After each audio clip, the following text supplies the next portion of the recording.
갈고 닦는 것이 일본 제조업의 이 품질의 근원이다 그랬거든요.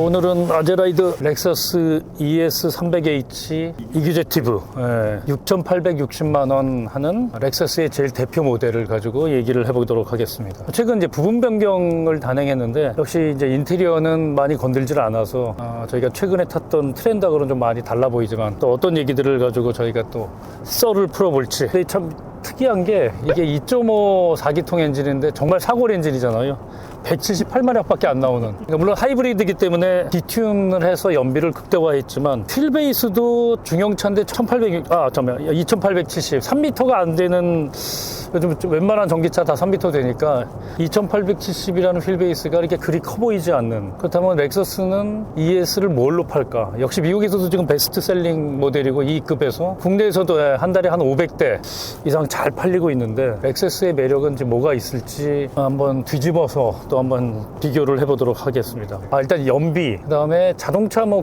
수리받는 거 너무 싫고 시동 잘 걸리고 아무 때나 막 탈 수 있는 차. 여기서 그런 차로 용도로서는 정말 렉서스가 거의 정상급이 아닐까. 관리가 별로 필요 없는. 미국에서는 아직도 럭셔리 브랜드에서는 렉서스가 판매가 제일 많더라고요. 벤츠, BMW가 훨씬 많은. 어떻게 좀 일단 뒷좌석 크기는 어떠세요? 지금 앉아서요 조금 사실은 감탄을 하고 있는 중이에요. 렉서스가 뭐 조용하고 안락하고 뭐 어쩌고 정숙하고 뭐 그건 다 LS고 이 브랜드 이미지를 위한 플래그십이었고요. 실제 대수 판매를 리드한 건 ES잖아요. ES가 이제 대중화를 이끌었고 수익성은 RX가 거뒀죠. 더 비싸게 팔았으니까. 그래서 세 개가 제일 메인이었는데 이 ES는 적어도 지금 7세대의 페이스리프트인데 제가 기억하기에는 5세대까지는 그냥 물침대였던 것 같아요. 물렁물렁하고 크고 저속으로 갈 때는 굉장히 안락하고 편안한데 조금만 빨리 가고 스티어링을 틀어보면 휘청휘청거리는. 근데 그러다가 이제 도요타 아키오 회장이 미국 청문회 가서 울고 막 와서 반성한 다음에 도요타 차에도 매력을 불어넣어라 뭐 이래갖고 갑자기 스핀들 그릴이 생기기 시작하면서 6세대부터 뭐 하체를 조였다 뭐 레이저 웰딩을 했다 차체 강성을 올렸다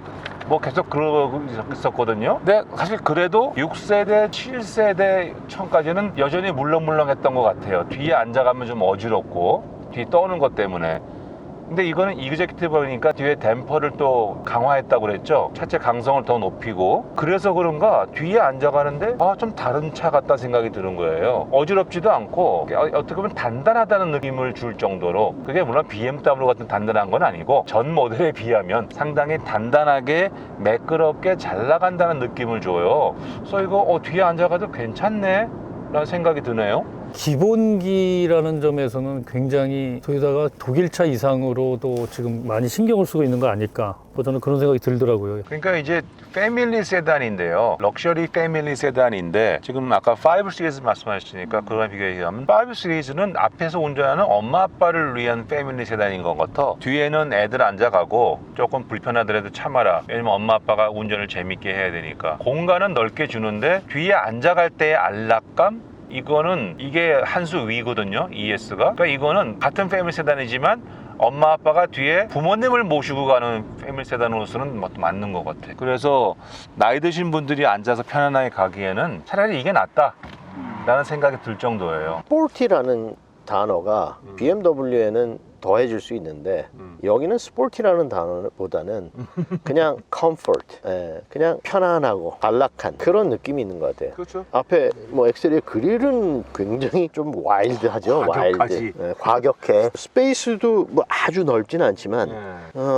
그냥 이 정도면 그렇게 불편하거나 그러지 않고 시트도 편안한 느낌이 있고. 시트가 정말 좋아요. 이게 시트 표면이 처리감만 좋다고 할 수는 없는데 딱 앉았을 때 뒤에 내 등 쪽을 서포트하는 그 부분이 알맞게 딱 만들었어. 제가 왜 그 뿌조 같은 것도 탈 때 말씀했잖아요. 뒤에 앉으면 시트가 날 밀어내는 것 같다고 그랬잖아요. 얘는 나에게 내 등을 딱 잡아줘, 이렇게.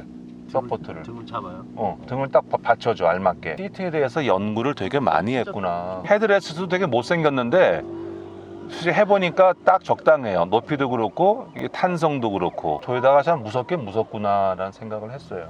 장거리 운전하면 생각보다 도요타가 진짜 편해요. 벤츠도 편하다고 하는데 BMW는 좀 달리고 싶어서 불편하고, 근데 그런 점에서는 참 렉서스가 왜 미국에서 대박이었고 한국에서 이게 지금 원래 엄청난 대박이었다가 이제 반일 문제로 찌그러졌는데도 월 500대 정도를 팔고 있으니까.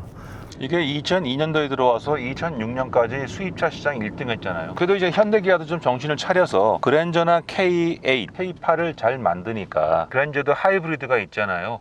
근데 그건 1.6 엔진에다 모터를 넣어서 230 호스파워인데 모터를 좀 작은 걸 넣어서 그런가 하여튼 좀 더 안정감이 있는 것 같고, 심지어 가격이 같은 세그먼트에 다 하이브리드인데 국내 그랜저나 K8보다 이게 한 2-3천만 원 비싸거든요. 그러면 어떻게 보면 생각에 이 고객들은 합리적인 구매자들이 아닌 것 같아. 근데 지금 현대차랑 비교를 하시잖아요. 네. 근데 현대차 중에서 그랜저나 뭐 기아의 K8 그거랑 비교하셔야 되는 거예요? 아니면 이거 제네시스랑 비교를 해야 되는 거예요? 아니요, 제네시스는 건 후륜 구동이고 그래서 조금 달라. 근데 같은 느낌을 주려고 그러면 근데 제네시스 G80은요 이거 비슷한 가격대가 3.5 가솔린 터보차지 380마력짜리. 근데 그거는 후륜 구동이라서 파워를 올리고 엔진을 큰 걸 해도 이 무게 밸런스가 맞아서 큰 문제가 없는데, 이것이 지금 좀 더 약간 더 낫다고 느끼는 게 하이브리드가 자연흡기는 앞에 3.5를 넣었잖아요. 그러니까 무게 밸런스가 좀 더 나쁜 것 같아, 앞에 몰려가지고. 근데 이거는 2.5에다가 모터니까 뒤쪽에 좀 무게가 가다 보니까 조금 더 밸런스가 맞는 것 같아요. 그래서 제네시스하고 비교하기에는 좀 무리인 것 같아요. 이런 구동인데도 불구하고 재밌는 게 무게 밸런스가 거의 47대 53? 그 정도를 맞추는. 예. 그래서 핸들링이 좋다고 되게 강조를 하는, 해외에서는 그걸 굉장히 많이 다루더라고요. 핸들링에 대한 부분은. 렉서스가 럭셔리 브랜드인가요? 럭셔리가 아직도 되고 싶어하는 브랜드인가요? 둘 다 예예요? 둘 다 예입니다. 제네시스는 럭셔리 브랜드인가요? 네. 럭셔리가 되고 싶은 브랜드인가요? 네. 그러면 똑같은 이 헤드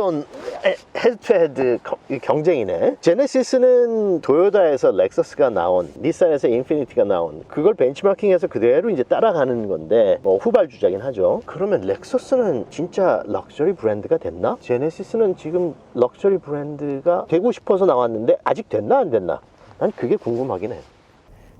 제네시스는 지금 평가하기엔 뭐 이제 5년 돼서 판매 수치를 보면 전혀 한국에서만 프리미엄 브랜드죠. 미국에서는 의미 없는 판매 수치니까 아직까지는. 그럼 미국에서는 렉서스하고 제네시스하고 비교를 했었을 때 그 브랜드의 포지셔닝이 둘 다 비슷해요? 아니면 렉서스가 더 럭셔리에 속해요? 소비자가 판단하기에는 비교할 수 없는 급인 것 같고요.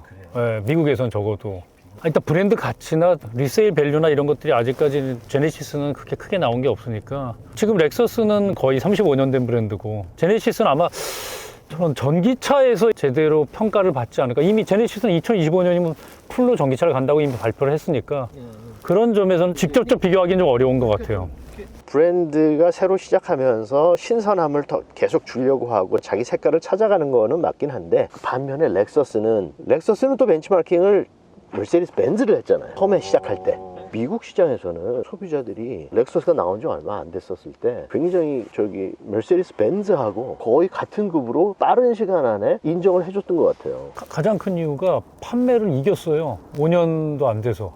상품 전략의 문제인데요. 판매 전략의 문제인데, 그 벤츠나 BMW가 그 당시 80년대 말에 굉장히 그 딜러들도 그렇고 에러건트 했거든요. 거만하고 하다못해 제품도 이렇게 만들어 놨으니까 앞에 뭐 인파넷 디스플레이 팔면 검은색이면 벤츠가 왜 검은색이냐, 이게 제일 좋아, 따라와.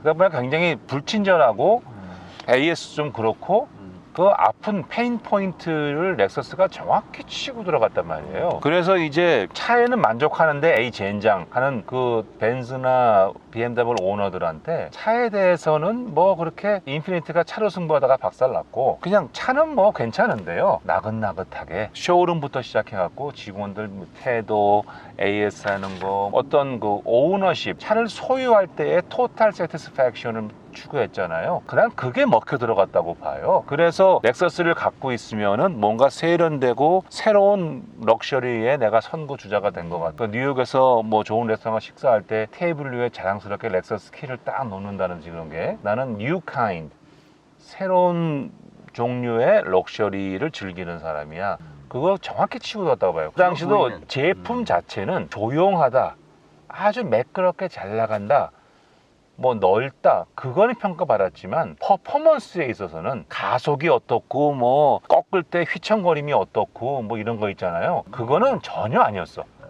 새로운 어떤 충성층을 개발했다고 해야 되나? 렉서스는. 그래서 차만 놓고 보면은 처음 때부터 아무리 렉서스가 대수를 벤츠를 누르고 했다 할지라도 차만 애플 또 애플로 비교했으면 못 이겼을 거예요. 그때 LS가 이제 전설의 그 와인잔 쌓아놓고 샴페인 부면서 그게 실제로 컴퓨터 그래픽이 아니라 시동 걸었을 때 무너지지 않는 그 정숙성과 함께 어쨌든 렉서스는 일단 성공한 브랜드로는 도요타가 미국 시장에서 없었으면 렉서스는 없었을 거예요. 그 얘기는 도요타의 그 품질, 그 품질 안정성, 고장 안 나고 그런 이미지가 그 당시에 미국 차들이라든지 다른 나라 차, 유럽 차에 비해서 그게 완전히 사람들 이 머릿속에 박혔던 것 같아요. 유럽 차가 워낙 고장이 많이 났죠. 그러니까 이게 야 도요타는 일본 차 중에서 고장이 안 나. 그런데다가 거기에다가 새로운 럭셔리 브랜드 나오니까 사람들한테 아주 적시에 딱 그게 먹혀 들어간 것 같아요. 근데 그럼에도 불구하고 렉서스가 그렇게 했는데 이제 BMW나 벤츠나 내가 또 렉서스 벤치마킹 하면서 소비자 만족, 토탈 만족도를 또 높여갔잖아요. 거의 같은 레벨에 왔다고 보면 렉서스가 30년 넘어가는 역사에서도 그 벤츠하고 맞먹는 브랜드냐? 그건 아닌 것 같아. 역시 럭셔리 내에서도 계층이 있다 그러면 로우 레벨에 엔트리 레벨 내지는 슈도 럭셔리라고 그러는데 하프 럭셔리 비슷하게 여기에 이제 인피니티, 렉서스, 지금 제너시스, 약간 볼보가 올라오고 벤츠, BMW는 위라고 생각하는 것 같아요. 시장에서도 그 대수 자체도 렉서스가 판매량의 50% 이상을 미국에서 팔지만 토탈 대수가 과연 얼마나 되냐 이거예요. 한계에 왔어. 대수로서는. 그런 면에서는 렉서스의 고민이 많을 거라고 봐요. 플러스 이제 아까 김 대표님 말씀하신 것처럼 전기차 시대가 되면 도요타가 전기차에 늦었기 때문에 먼저 치고 나가는 저 제너시스나 벤츠에 비해서 렉서스가 과연 어떻게 될까? 그 렉서스의 장점인 정숙함? 그건 전기차는 똑같잖아요. 그러면 렉서스는 어떻게 차별화해 나가야 되나? 그 고민이 많을 거예요. 근데 진짜 일본이 변하지 않는다고 그러지만 참 얘네는 잘 안 바꾸는 것 같아요. 그게 이제 우리도 그렇고 어느 민족이나 그 민족성이라는 게 있잖아요. 좋은 점도 있고 나쁜 점도 있고 일본이 한창 잘 나갈 때는 70년대 80년대 그때 미국 업계나 학계에서 일본 공부한다고 얼마나 많이 연구를 했어요. 그때 이제 좋은 점들을 이뤄하기 때문에 일본은 성공했다. 그 중에 하나가 이제 가이젠.